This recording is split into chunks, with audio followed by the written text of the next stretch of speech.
London south east region Muslim community association কর্তৃক আয়োজিত আজকের বন্ধুদের জন্য এই শিক্ষা শিবিরের সম্মানিত দায়িত্বশীল রিজিওনাল ইনচার্জ প্রিয় আজাদ ভাই, অন্যান্য দায়িত্বশীল ভাইয়েরা এবং বোনেরা, আসসালামু আলাইকুম ওয়া রাহমাতুল্লাহি ওয়া বারাকাতুহু। সমস্ত তারিফ আল্লাহ পরবর্তীগারের, যিনি তারিফের একমাত্র হকদার। দরুদ এবং সালাম বিশ্ব নবী মুহাম্মদুর রাসূলুল্লাহ সাল্লাল্লাহু আলাইহি ওয়াসাল্লামের জন্য, যিনি ওয়াহদাহু লা শারীকা লাহ। শোনা যায় না?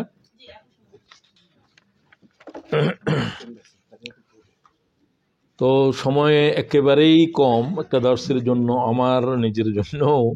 তারপরেও যেহেতু অসুস্থ অবস্থায় আমি প্রথম প্রোগ্রাম করছি আপনাদের সাথে, যেহেতু বন্ধের একটা আরজু যে আমি আসি, তো সেই জন্য আমি বললাম যে ঠিক আছে আজাদ ভাইকে, আমি এখন বাইরে যাই না তেমন, তো সেই হিসাবে আল্লাহ যেন আমাকে এবং আপনাদেরকেও এখলাসের সাথে আল্লাহ তাআলার দ্বীনের আলোচনা শোনার তৌফিক দান করে।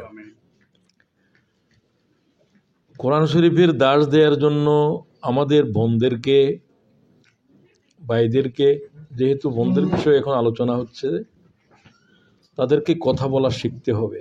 আমাদের মূল আলোচনা, মূল জ্ঞান অর্জনের কেন্দ্র আল্লাহর কিতাব। আবার বলছি, আল্লাহর কিতাবই হচ্ছে সমস্ত উলুম, সমস্ত দাওয়াতের মূল কেন্দ্রবিন্দু। এই ছাড়া এর পরে আপনারা বুঝতে পারেন যে কোরআন শরীফকে বোঝার জন্য গুরুত্বপূর্ণ বিষয় হলো হাদিসের রাসূল সাল্লাল্লাহু আলাইহি ওয়াসাল্লাম। হাদিসের রাসূল এটা কোনো মূল এলেম নয়, এটা হলো যে মূল আল্লাহর কোরআনের ব্যাখ্যা, নোট। কোরআন শরীফের বিশুদ্ধ তাফসীর হলো হাদিস, কিন্তু কোরআন শরীফ আল্লাহ তাআলার কিতাব, একমাত্র কিতাব। হাযা কিতাব মুসাদ্দিকুন লিসানান আরাবিয়্যা, এই হলো কিতাব, যে কিতাবকে আরবি ভাষায় নাযিল করেছি। লিয়ুনযিরাল্লাযীনা যালামু ওয়া বুশরা লিল মুহসিনিন।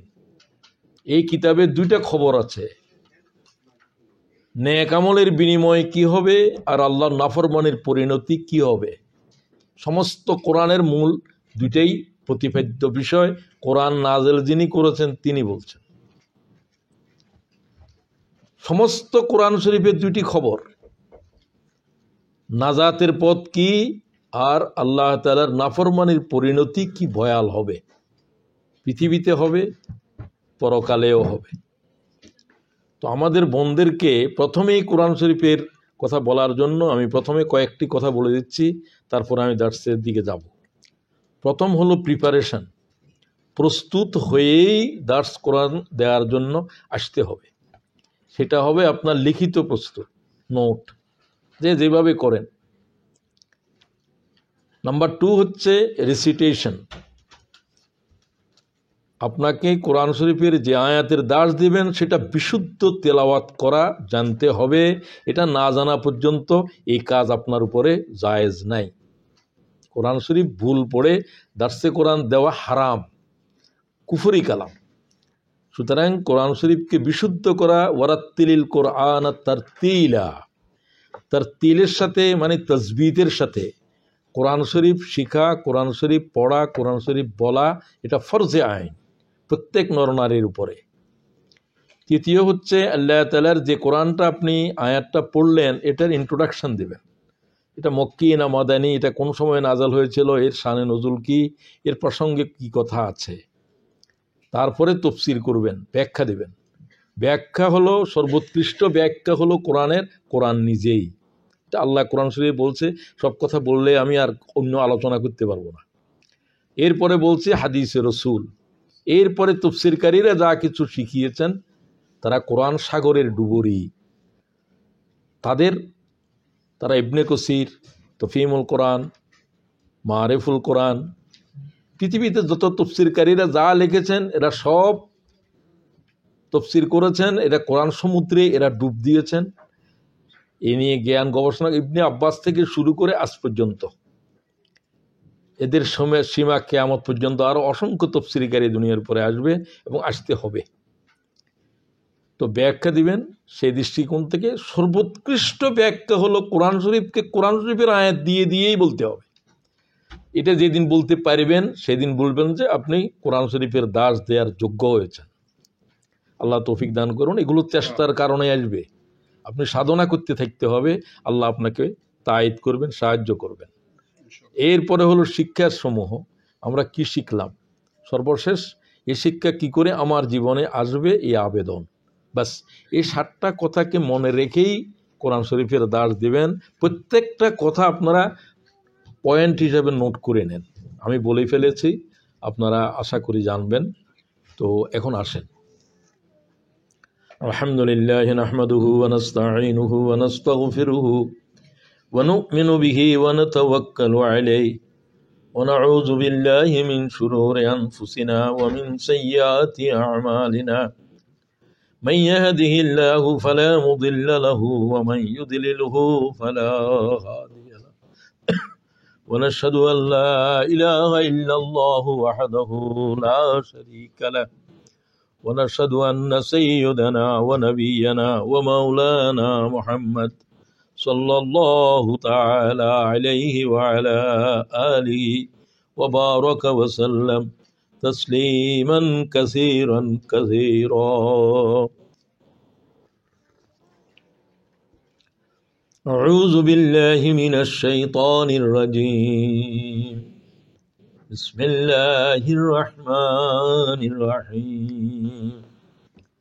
قل إن صلاتي ونسكي ومحياي ومماتي لله رب العالمين لا شريك له وبذلك أمرت وأنا أول المسلمين صدق الله العظيم.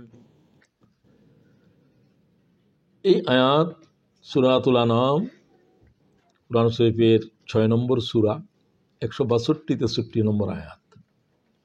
আয়াতের তরজমা হচ্ছে সে বলো। এই বলো শব্দটার উপরে আমি কিছু কথা বলবো পরে। আল্লাহ তাআলা কোরআন শরীফে সে বলে কেন? আল্লাহর কালাম মধ্যখান দিয়ে আবার বলো। আল্লামা সুয়ুতি বলছেন বলো শব্দে যত আয়াত আছে এগুলো ভয়ঙ্কর আয়াত।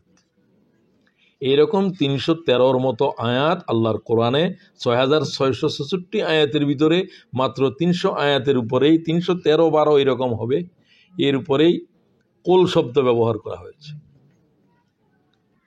তো এর মধ্যে একটা আয়াত, আজকের যে আয়াত আপনাদের সামনে পড়ছে, ইন্না সলাতি, কৌলের ভিতরেই তাকিদ ভয়ঙ্কর, আবার ইন্না তাকিদ, আপনার তাকিদ নিশ্চয়ই। সলাতি ওয়া নুসুকি ওয়া মাহইয়ায়া ওয়া মামাতি, my prayers, my sacrifice, my life, my death. একটা মানুষের জীবনে আর তো কিছু নাই। আমার সালাত, আমার নুসুক, কোরবানি, আমার সমস্ত ইবাদত বন্দিগি, সালাহ, আমার জীবন, আমার মরণ, লিল্লাহি রাব্বিল আলামিন, লিল্লাহি রাব্বিল আলামিন, আর for Allah, lord of the worlds, বিশ্বজাহানের প্রভু আল্লাহ তাআলার জন্যই নিবেদিত। লা শারীকা লাহু, তার কোনো শরীক নেই। He has no partner.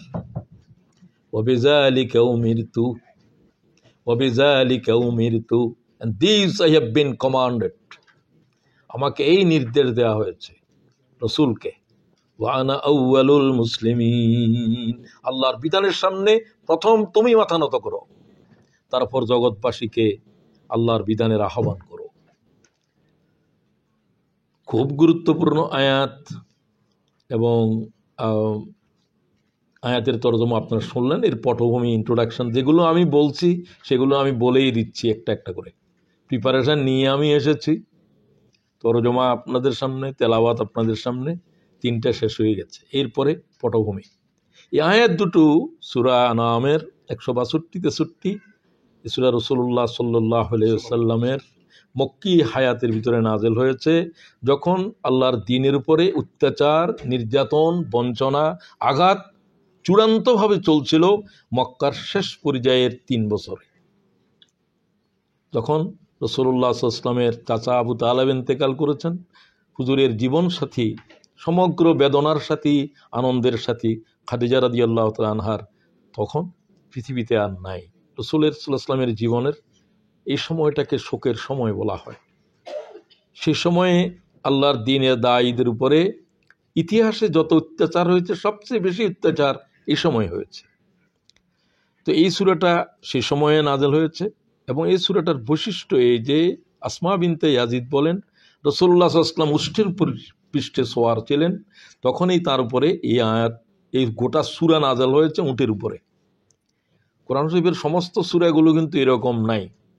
কিছু আয়াত মক্কায়, কিছু আয়াত মদিনায়, বেশিরভাগ মক্কায়, এই জন্য মক্কি। প্রায় সূরা এরকমই হয়, ছোট ছোট নয়, বড়গুলাতে। এটা সূরা হিসাবে কিন্তু অনেক বড়, প্রায় 200-এর উপরে আয়াত আছে। কিন্তু এই পুরা সূরা এক সময়ে একাধারে এক উষ্টের পৃষ্ঠের উপরে অবতীর্ণ হয়েছে। ইবনে আব্বাস বলেন এবং অন্যান্য সাহাবীরা ওই বর্ণনা দিয়েছেন, লাম্মা নাযালাত সূরাতুল আনআম সাব্বাহা রাসূলুল্লাহ সাল্লাল্লাহু আলাইহি ওয়াসাল্লাম সুবহানাল্লাহি ওয়া বিহামদিহি সুবহানাল্লাহিল আযীম। এই সূরা যখন নাযিল হচ্ছিল, 70,000 মালায়েকা একসাথে ছিল। বিসমিল্লাহির রহমানির রহিম। শোনা যাচ্ছে এখন? আলহামদুলিল্লাহ। বোনেরা শুনছে? আচ্ছা, 70,000 মালায়েকা এই সূরা নিয়ে একসাথে এসেছে জিবরাইলের সাথে। এটা কোন সূরার জন্য আমার জানা নাই।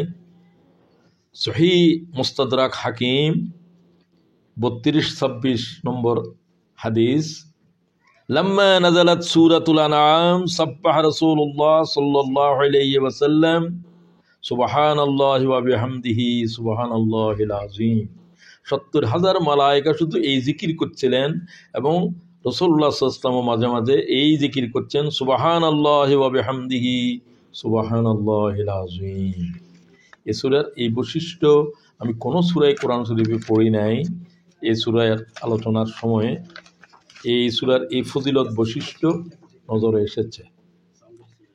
তো এবার আমি তাফসীর করছি, ব্যাখ্যা দিচ্ছি আপনাদেরকে অল্প সময়ের ভিতরে, এবং আপনাদেরকে কোরআন শরীফের ব্যাখ্যা দেওয়ার নিয়ম পদ্ধতি সম্পর্কেও ধারণা দেওয়ার চেষ্টা করব।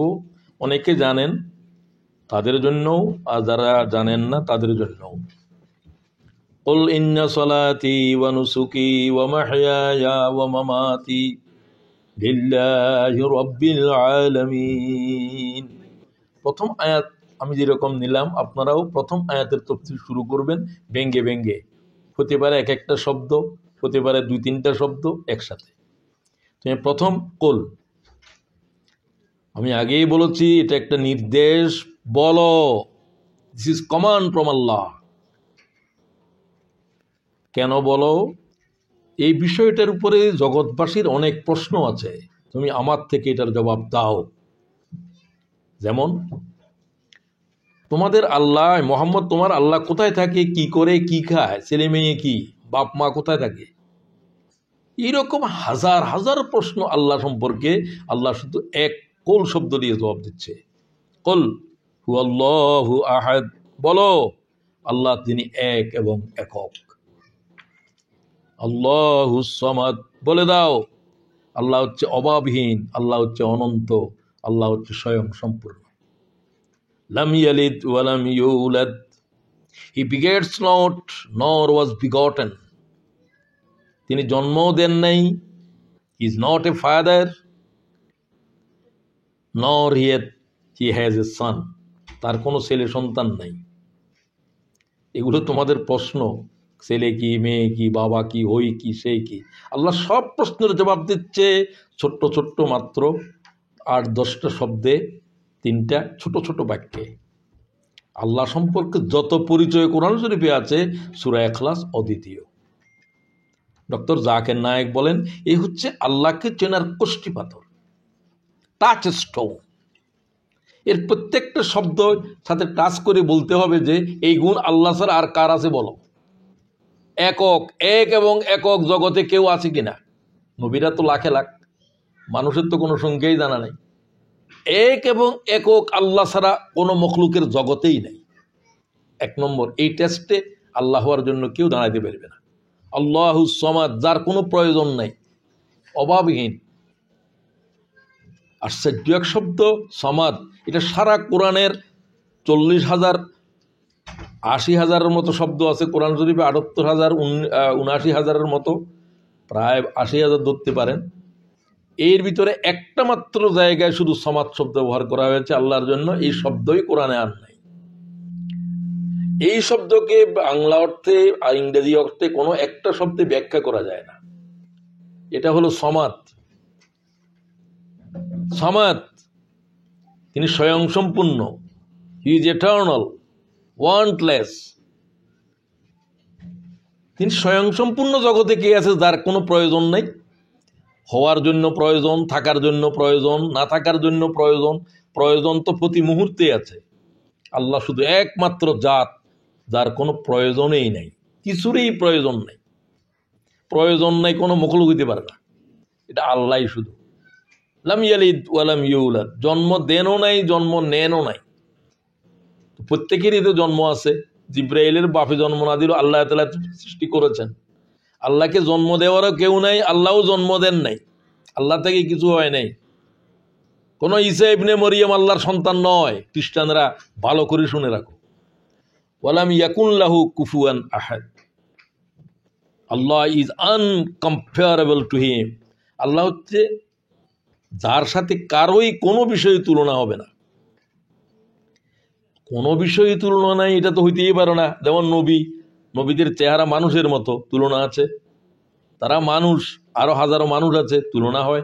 আল্লাহ বলছে আমার সাথে কারো কোনো বিষয়ে কোনো তুলনা নাই। None is comparable to him.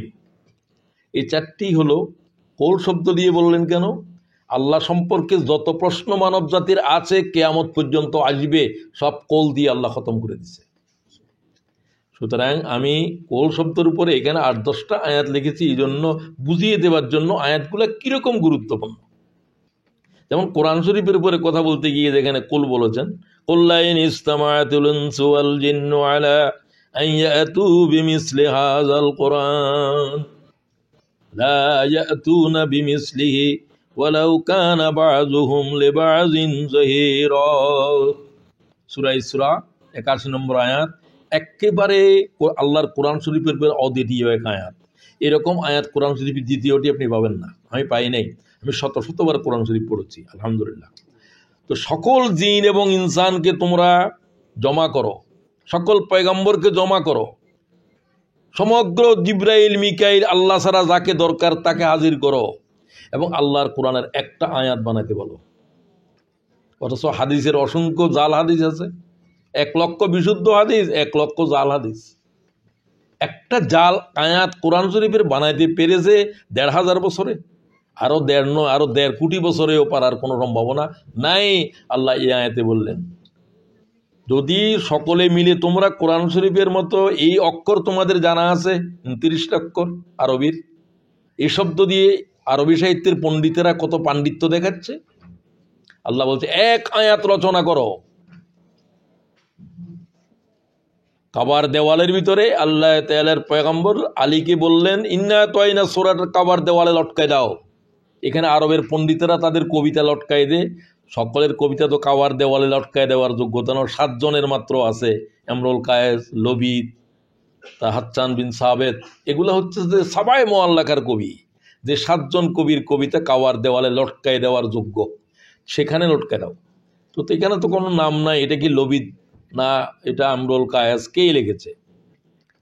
তো এটা তো কোনো কেউ রচনা করে নাই, এটা তো আল্লাহর।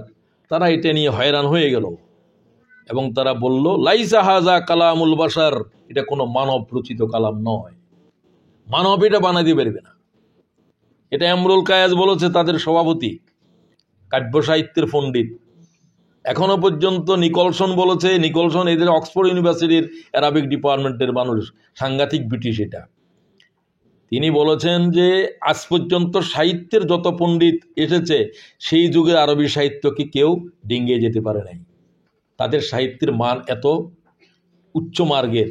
সেই পণ্ডিতেরা বলছে এটা কোনো মানব, লাইসা হাজা কালামুল বাশার, এটা কোনো মানব বানাতে পারবে না। ইন্না তো না মাত্র 12টি শব্দের একটা সূরা। তো আল্লাহ সেটা জবাব দিলেন সূরা ইসরার ভিতরে, তার আগে দিয়ে কুল শব্দ বললেন। তো আরগুলোর আমি বলার সময় পাচ্তেছি না, আরগুলো আপনারা কোরআন শরীফ দিয়ে দিকে দেখবেন। এখানে আমি ইম্পর্টেন্ট কয়েকটা বলছি, এটা একটা বললাম, বলিয়া হালাল কিতাবি তাআলাউ ইলা কালিমাতিন সাওয়াইম বাইনানা ওয়া বাইনাকুম আল্লা না'বুদা ইল্লাল্লাহ, সূরা ইমরান 64। এটাকে মাস্টার কি বলা হয়েছে? ঐক্যের। সমগ্র পৃথিবীর আজকে অনৈক্যের আগুন জ্বলছে ধাউ ধাউ করে, মুসলমানদের সাথে কাফেরদের, মুসলমানদের সাথে মুসলমানদের, শুধু অনৈক্যের আগুন জ্বলছে। ঐক্যের সবচাইতে ভয়ঙ্কর আয়াত হলো এটাই। ডাক্তার জাকির নায়েক বলছেন এই হচ্ছে ঐক্যের মাস্টার কি। এই জাতের আয়াত কোরআন শরীফের দ্বিতীয় খুঁজে পাবেন না। এটার আগে দিয়ে কুল শব্দ বলা হয়েছে। এটা হলো সূরা ইমরান 64। আল্লাহকে ভালোবাসতে সবাই চায়, মুসলমানে অমুসলমানে, পাহাড়ের কানালের ভিতরে লম্বা জটাদারীরা, তারাও আল্লাহরে খুঁজতেছে। তো আল্লাহরে খুঁজে কোথায় পাবে?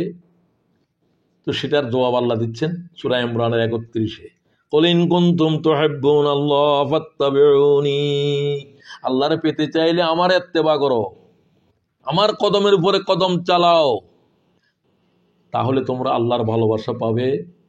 পাহাড়ের কানালে অনাহারে থেকে জিন্দেগি খতম করে দিলে আল্লাহ তাআলার খুঁজে পাবে না কিছু। তোমাদের খোঁজাখুঁজি হচ্ছে অন্ধকার রজনীর ভিতরে, কতগুলো অন্ধ কালো বিড়াল খুঁজতেছে। একে তো অন্ধকার রাত খুঁজতেছে কালো বিড়াল, কিয়ামত পর্যন্ত পাবে? খুঁজে পাবে না। তো তাদেরকে বলা হচ্ছে। তো আমি আজ যাচ্ছি না সামনে, ইন্না সলাতি, কোল শব্দ বলার পরে বললেন বলো ইন্না সলাতি, নিশ্চয়ই আমার সালাত। সালাতের 4টে অর্থ ডিকশনারিতে আছে। সালাতের মানি মধ্যর লোগতে 4, লোগতের ভিতরে এর অর্থ হলো 4টা। দোয়া ও রহমত ও তসবিহ ইস্তেগফার, একটা হলো দোয়া, একটা হলো রহমত, একটা হলো তসবিহ, একটা হলো ইস্তেগফার। এক একজনের এক এক কিছুর দিকে নজর করলে একটা অর্থ হবে। আল্লাহর দিকে যখন সালাত হবে, আল্লাহর সালাত, আল্লাহ সালাত কি? ইন্নাল্লাহ ওয়া মালাইকাতাহু ইউসাল্লুন, আল্লাহ এবং মালাইকারা সল্লু করে, সালাত করে। আল্লাহর সালাত কি? রহমত নাযিল করা। মালাইকাদের সালাত কি? ইস্তেগফার। তারা কোনো গুনাহ করে না, তারা মানুষের জন্য ইস্তেগফার চায় আল্লাহর কাছে। নবীদের জন্য, ইউনূস আলাইহিস সালামের জন্য ইস্তেগফার মালাইকারা চেয়েছে, ও আল্লাহ ইউনূসের ক্ষমা করে দেন, সে তো ভুল করে ফেলছে।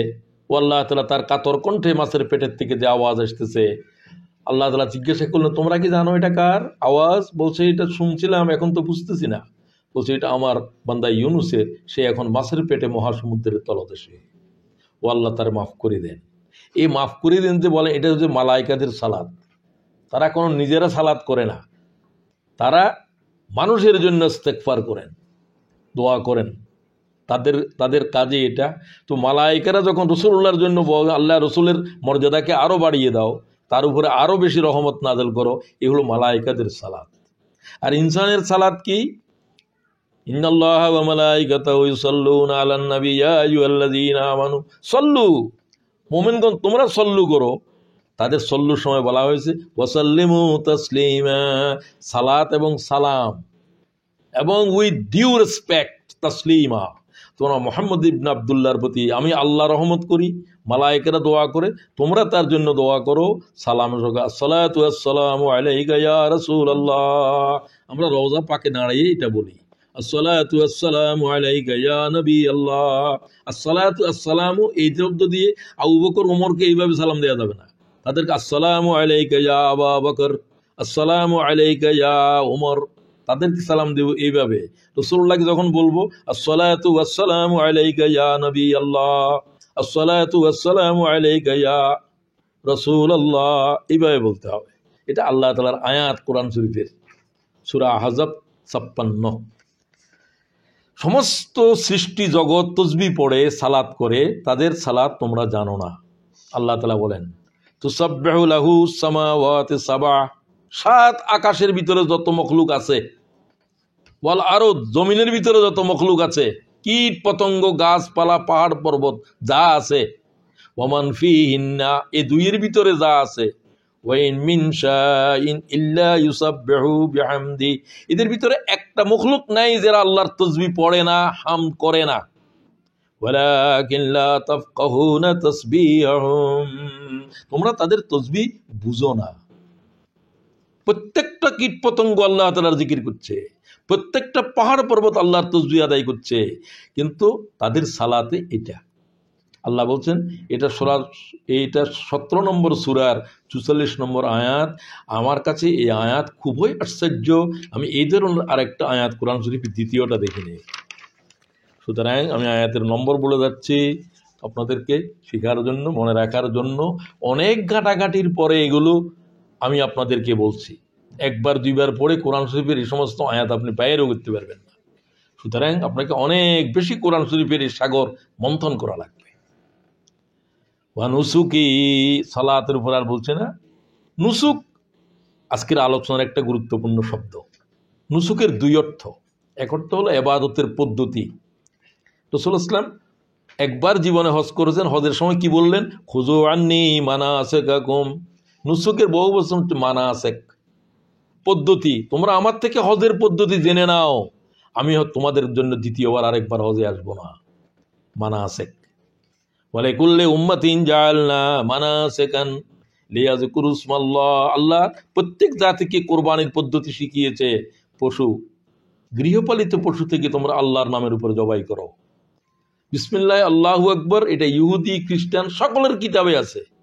এই জন্য ইহুদিদের, খ্রিস্টানদের, যদি তারা খ্রিস্টান এবং ইহুদি হয় কিতাব মতে, তাহলে তারাও বিসমিল্লাহ আল্লাহু আকবার বলে জবাই করবে। তাদের কিতাবেও তো আছে এটা, কিন্তু তারা তো বিকৃত করে ফেলছে এখন। সূরা হজ্জের 22 নম্বর 34 নম্বর আয়াত আল্লাহ বলছে সকল জাতিকে কোরবানির জন্য এই শব্দ আমি শিখিয়েছি। এটা হলো মানাসিক। আল্লাহর নাম ছাড়া জবাই করলে সেটা হারাম হয়ে যাবে। কোরবানি করার সময় যদি বলেন যে বিসমিল্লাহ আল্লাহু আকবার ওয়ার রাসূল, আমাদের চট্টগ্রামে শুরু হয়েছে এখন, আল্লাহ এবং রসুলের নামে বলার সাথে সাথে কোরবানির গোস্ত এটা শুকরের গোস্ত হয়ে যাবে, শুকরের গোস্ত হয়ে যাবে। খুব ভালো করে শোনেন। সুতরাং এইটা শুধু চট্টগ্রামে না, বহু জায়গাতে হয়তো এগুলো শুরু হইতে পারে, আমি জানি না। পীরের নামে, পুরোহিতের নামে, যদি মাঝবান্ডারের নামে কোনো কিছু জবাই করা হয়, এটার গোস্ত খাওয়া আর শুকর খাওয়া এক জাতের। রাসূলুল্লাহ সাল্লাল্লাহু আলাইহি ওয়াসাল্লামের নুসুক কীরকম ছিল, হুজুর কিভাবে কোরবানি দিতেন? কোরবানি শব্দের সাথে ইব্রাহিম আলাইহিস সালাম জড়িত। হুজুরকে জিজ্ঞাসা করা হলো, হুজুর এটা, এই কোরবানি এত লক্ষ লক্ষ পশু জবাই হচ্ছে, এটা কেন, কোত্থেকে আসলো? এটা খুব খেয়াল করেন। মাহাজিহিল আযাহিয়্যু, যায়েদ ইবনুল আরকাম প্রশ্ন করেন, রসুলকে প্রশ্ন করা হলো সাল্লাল্লাহু আলাইহি ওয়াসাল্লাম। বারবার পড়বেন, আমি যদি ভুলেও যাই। ইয়া রাসূলুল্লাহ, হুজুর আমাদেরকে বলেন এই নুসুক, এই কোরবানি কিভাবে আসলো? ক্বালা সুন্নাত আবিকুম ইব্রাহিম, এটা ইব্রাহিম আলাইহিস সালামের সুন্নাহ। ইব্রাহিমকে আল্লাহ তাআলা সর্বপ্রথম এই কোরবানির নুসুক শিখিয়েছেন। কিলা ফামা লানা, আমাদের জন্য কোরবানির ভিতরে কি আছে? ক্বালা লিকুল্লি শা'রিন হাসানা, কোরবানির পশুর প্রত্যেক পশমের ভিতরে নেকি আছে। সুবহানাল্লাহ বিহামদিহি। রাওয়াহু আবু দাউদ, রাওয়াহু আহমদ। ওয়ান আয়েশা, হযরত আয়েশা ফরমান, قالت قال رسول الله صلى الله عليه وسلم ما عمل آدمي من عمل يوم النحر أحب إلى الله من إحراق الدم। কোরবানির দিন আল্লাহ তাআলার কাছে কোনো ইবাদত দামি নয় রক্ত প্রবাহিত করা ছাড়া। কোরবানি কি বলা হচ্ছে? নহর করা, খুন প্রবাহিত করে দাও, আল্লাহর জন্যই রক্ত প্রবাহিত করো। وإنه ليأتي يوم القيامة بقرونها وأشعارها وأزلافها। জেনে রাখো হে কোরবানি দাতাগণ, তোমাদের কোরবানির পশুর পশম, খুর, শিং যেগুলো তোমরা খাও না, সেগুলো পর্যন্ত কিয়ামতে নেকির পাল্লার উপরে ওজন করা হবে। তোমরা খুশির সাথে আল্লাহর রাস্তার উপরে কোরবানি দাও। রাওয়াহু তিরমিজি, রাওয়াহু ইবনে মাজাহ। ইব্রাহিম আলাইহিস সালাম এই কোরবানির উদ্বোধন করেছিলেন। আপনারা জানেন ইব্রাহিম আলাইহিস সালামের 2 স্ত্রী, সন্তান নাই, 86 বছর তখন ইব্রাহিম আলাইহিস সালামের বয়স। তিনি আল্লাহর কাছে বার্ধক্য অবস্থায় হাত তুললেন, রব্বি হাবলি মিনাস সালিহিন, আল্লাহ আমারে নেক ছেলে দাও। মেয়েও চাইতে পারেন, ইব্রাহিম আলাইহিস সালাম নবীরা ছেলে চেয়েছেন, কারণ এক ছেলের ভিতরে 2 মেয়ে আছে, এক ছেলে সমান 2 মেয়ে, এবং শরীয়তের বিধানও তাই। এবং আল্লাহ তাআলা দুধের পরিমাণও তাদের ভিতরে ক্রিম, ছেলে জন্মগ্রহণ করলে দুধের ভিতরে ক্রিমের পরিমাণ মেয়ে জন্মগ্রহণ করলে তার দ্বিগুণ থাকে। এগুলো ডাক্তাররা পরীক্ষা করছে। ছেলে মেয়ের একটা হাসপাতালে 2টা বাচ্চা হয়েছে, এই ওরা সাথে সাথে তো এখানে একটা বেল পরাইতে ভুলে গিয়েছিল। তো এখন ঝগড়া লাগছে, ছেলেটা এই বলতেছে আমার, আর মেয়েটাকে ও বলতেছে আমার নয়। এই ঝগড়ার মীমাংসা করছিল মিশরের এক বিজ্ঞানী। তিনি বললেন যে কোরআন শরীফে এটা আছে যে এরা 1:2, তোমরা দুধ পরীক্ষা করো। দুধ পরীক্ষা করেই প্রমাণ হলো যে যেটা ছেলে জন্ম দিয়েছে তার ক্রিম, তার মায়ের ক্রিমের দুধের ভিতরে ক্রিম দ্বিগুণ। এটা এক আজীব বিষয়, এটা বিজ্ঞানের দ্বারা প্রমাণিত। তো তিনি ছেলে চাইলেন, যেহেতু নবুয়তের দায়িত্ব পালন করার পরবর্তী ব্যক্তি বনী ইসরাঈলদের ভিতরে এটাই ছিল যে পরবর্তী ছেলে সন্তানই দায়িত্ব হবে, কারণ নারীদের উপরে নবুয়তের দায়িত্ব নাই। তারা নবুয়তের অনুসারী হবে কিন্তু নবী হবে না। কোনো মেয়ে নবী যদি হইতো তাহলে মরিয়ম নবী হইতো। মরিয়ম যেহেতু নবী নয়, আর কোনো মেয়ে, কারণ মরিয়মের চাইতে প্রিয় আল্লাহর কাছে আর কোনো নারীই নাই। নারী জগতের ভিতরে শ্রেষ্ঠ নারী 4 জন। 1 নম্বর হলো মারিয়াম বিনতে ইমরান। হুজুর বলছে আমার মেয়ে জান্নাতে না যাওয়া পর্যন্ত কোনো নারী জান্নাতে যাবে না, কিন্তু আমার মেয়ে শুধু একজন নারীকে নেতৃত্ব দিতে পারবে না, সেটা হলো মারিয়াম বিনতে ইমরান। তো এই হলো যে সেই মেয়ে। ফাবাশশারনাহু বিগুলামিন হালিম, আমি ইব্রাহিমকে একটা গোলামে হালিম, ধৈর্যশীল একটা ছেলে বকশিশ করার শুভ সংবাদ দিলাম। ফালাম্মা বালাগা মা'হু সা'য়া, ছেলে যখন হলো তখন আল্লাহ তাআলা পরীক্ষা নেওয়া শুরু করলেন। আল্লাহ তাআলা বললেন যে, এবং হাজেরার ঘরে হলো, প্রথম স্ত্রীর ঘরে হলো না। তো ইসমাইল তার নাম বলা হলো। ইসমাইলকে তার মাকে জিব্রাইল যেখানে বলে এখান থেকে হাজার হাজার মাইল, তখন তিনি ফিলিস্তিনে ইব্রাহিম আলাইহিস সালাম জন্মভূমি থেকে আসার পরে সেখানে কাবাগরের ভিটার পাদদেশে, কাবাগর তো নাই, নূহ আলাইহিস সালামের বন্যায় চলে গেছে সেটা, তো এখন ওটার ভিটা পড়ে আছে, ওখানে ওই ভিটার পাদদেশে রেখে আসো। ওখানে তো জনমানবহীন, কিছু নাই, তোমার রেখে আসতে বলা হলো। রব্বানা ইন্নী আসকানতু মিন যুররিয়াতি বিওয়াদিন গায়রি জি যারইন ইনদা বাইতিকাল মুহাররাম। সূরা ইব্রাহিমের এই আয়াতটা মুখস্থ করবেন। আল্লাহ তাআলা ইব্রাহিমের এই মুনাজাতের কোরআন শরীফে হুবহু কোট করতেছে। ইব্রাহিম আলাইহিস সালাম যখন রেখে গেলেন জিব্রাইলের নেতৃত্বে হাজার হাজার মাইল দূরে, একটা নারী, একটা দুগ্ধপুষ্য শিশু অসহায়, সেখানে কোনো জনমানব নাই, সেখানে একটা দানা উৎপন্ন হয় না, চারিদিকে পাহাড় পাথরের, তার থলির ভিতরে হলো কাবার ভিটা পড়ে আছে। বলছে এখানে রেখে দাও। জিব্রাইল বললেন, যেখানে আজ আপনারা হজরে আসওয়াদ দেখেন, ওইখানেই ছিল ইসমাইল। ইসমাইলের পায়ের আঘাত থেকে ওই জমজম কূপ হয়েছিল। তো তখন ইব্রাহিম আলাইহিস সালাম যে হাজেরা জিজ্ঞাসা করলো, আমার এখানে কোথায় রেখে যাচ্ছেন আপনি? বলছে তোমাকে এখানে রেখে দেওয়ার নির্দেশ। কে নির্দেশ দিয়েছে? আল্লাহ। আপনি তো নবী, তিনি তো তার উপর ঈমান আনছেন। বলছে আল্লাহ কি বলছেন? কজা হ্যাঁ। তখন হাজেরা আর কথা বলেন নাই। হাজেরা বলছেন আল্লাহ যদি বলে থাকে তাহলে আমি আল্লাহর উপরে সন্তুষ্ট, আল্লাহ তাআলা যেভাবে রাখার সেভাবে রাখবেন। চিন্তা করতে পারে হাজেরার কোরবানি, জনমানবহীন বিরান এ জনপদে একটি মাত্র শিশুকে বুকের ভিতরে নিয়ে এই জনপদে কিভাবে রাত যাপন করবে, কিভাবে থাকবে? জিজ্ঞাসা করলেন না যে আমি কিভাবে থাকবো, বলে আল্লাহ কি বলছে? হ্যাঁ। এক মশকে কিছু পানি আর কিছু খেজুর দিয়ে ইব্রাহিম আলাইহিস সালাম চলে গেলেন, কিছু দেখালেন না। হাজেরা কিছুই বললেন না, শুধু চেয়ে রইলেন। ইব্রাহিম আলাইহিস সালাম চলে যাওয়ার পরে, আড়াল হয়ে যাওয়ার পরে তিনি কাবা শরীফের দিকে হাত তুলে মুনাজাত করলেন, রব্বানা ইন্নী আসকানতু মিন যুররিয়াতি, ও পরওয়ারদিগার, আমার স্ত্রী আমার সন্তানকে জনমানবহীন এক পাহাড়ের থলিতে রেখে আসলাম তোমার নির্দেশে। ও আল্লাহ, এখানে তো কোনো দানা পানি উৎপন্ন হয় না, কিভাবে তারা থাকবে? তুমি দয়া করে পৃথিবীর মানব জাতির হৃদয় তাদের দিকে ফিরিয়ে দাও এবং তাদেরকে ফলফলাদি থেকে রিজিক দাও, আমার বাচ্চাদেরকে নামাজিদের ভিতরে সামিল করো। খুব খেয়াল করেন, সূরা ইব্রাহিম 14:37 নম্বর আয়াত হেফজ করার চেষ্টা করবেন। এই আয়াত পড়ার সময় ইব্রাহিম আলাইহিস চোখের থেকে পানি পড়তেছিলেন, কিন্তু হাজেরা তো দেখতেছে না। আল্লাহ প্রত্যেকটা শব্দ কোরআন শরীফে জিকির করেছে। 4000 বছর আগে ইব্রাহিম আলাইহিস সালাম দোয়া করতেছিলেন। ছেলে তখন 7-8 বছর বয়স হয়েছে, কিন্তু এর ভিতরে যাওয়ারও হুকুম দেওয়া হয় নাই। কি অবস্থায় আছে না আছে! একটা নারীর জীবনে এর চাইতে বড় ধৈর্যের পরিচয় মানব ইতিহাসে কেউ দেখাতে পেরেছে?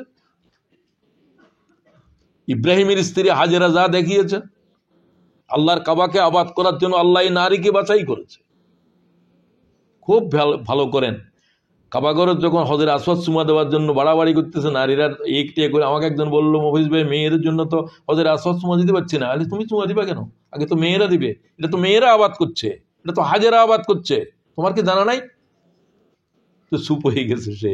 আমি তাকে একটু রাগ করেই বললাম, দুষ্টামি করে আমি বললাম যে এখানে হজের যা কিছু অনুষ্ঠান সব তো হাজেরার, এখানে দৌড়াইছিল কে পানিদের জন্য? তুমি কেন দৌড়াও? একটা নারীর ইতিহাসে, কোন নারীর ইতিহাসে হাজেরার এই তুলনা নাই, এই ধৈর্যের, আল্লাহর উপরে এই তাওয়াক্কালের। 7 বছর পরে আসছে ছেলেকে দেখার জন্য আসতেছে না জবাই করার জন্য। দুনিয়ার কোন মানব ইব্রাহিম আলাইহিস সালামের মতো এই পরীক্ষা উত্তীর্ণ হতে পারবে? একটা ছেলে চাইলেন, ছেলে হওয়ার পরে বললেন ছেলের থেকে জুদা করে দাও। আবার ছেলে যখন 6-7 বছর বেশি মায়া যখন হয়ে যায়, দৌড়াদৌড়ি করে আব্বা বলে ডাকে, তখন বলল যে কি কয়, আসি।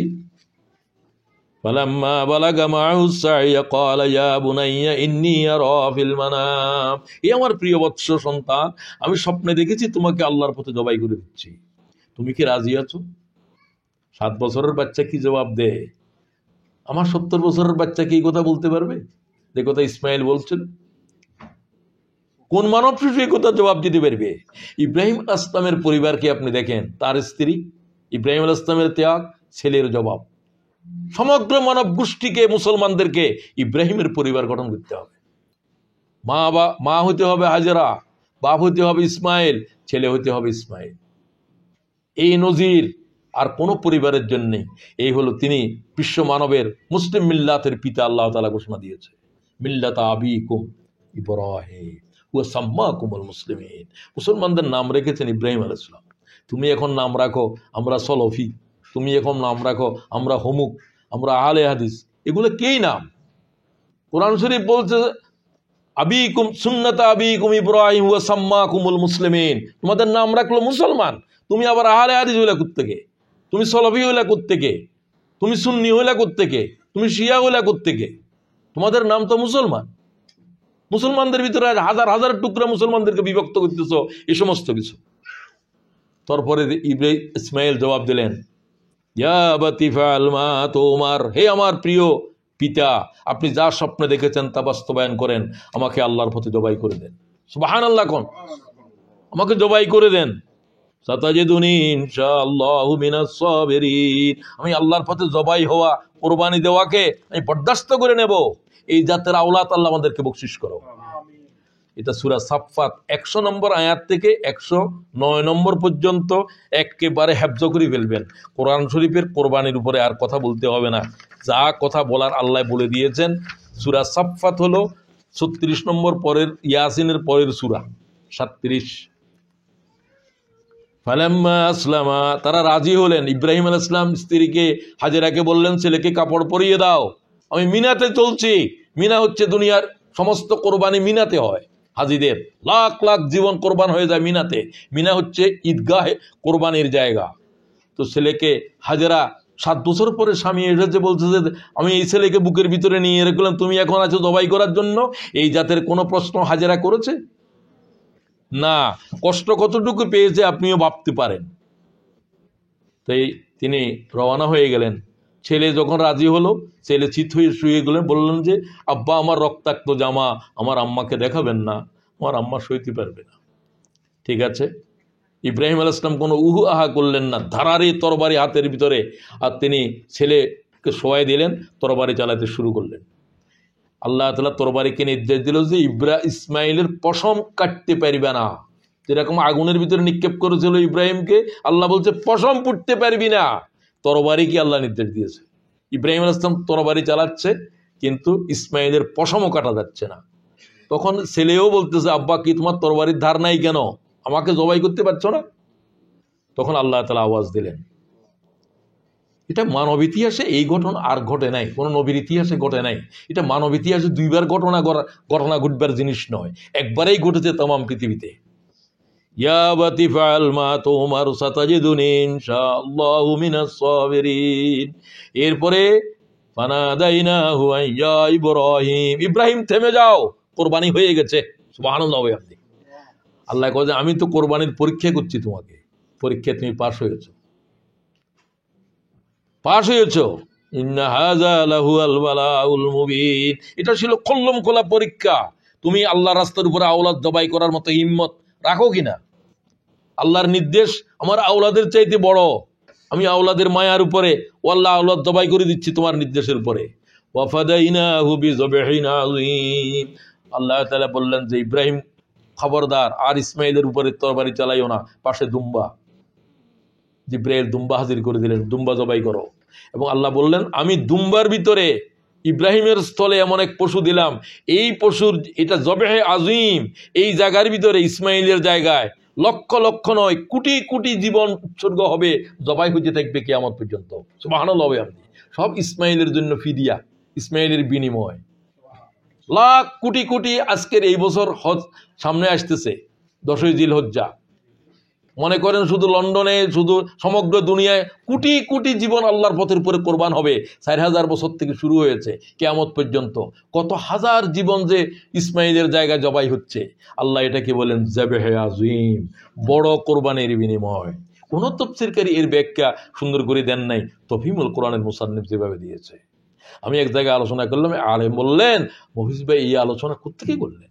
আমি বললাম তফহিমুল কোরআনের মুসান্নিফ আর ইরানের আল্লামা তাবতাবাই, এই দুইজনের তাফসীরের ভিতরে আমি জবেহে আজিমের ব্যাখ্যা পেয়েছি।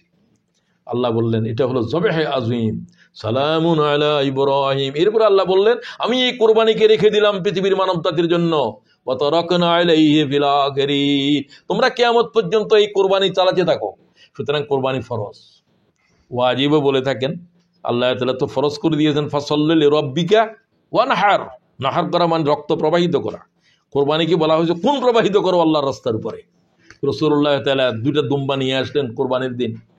ওয়াজ্জাহাতু ওয়াজহিয়া লিল্লাযী ফাতারাস সামাওয়াতি ওয়াল আরদা হানিফা ওয়া মা আনা মিনাল মুশরিকিন।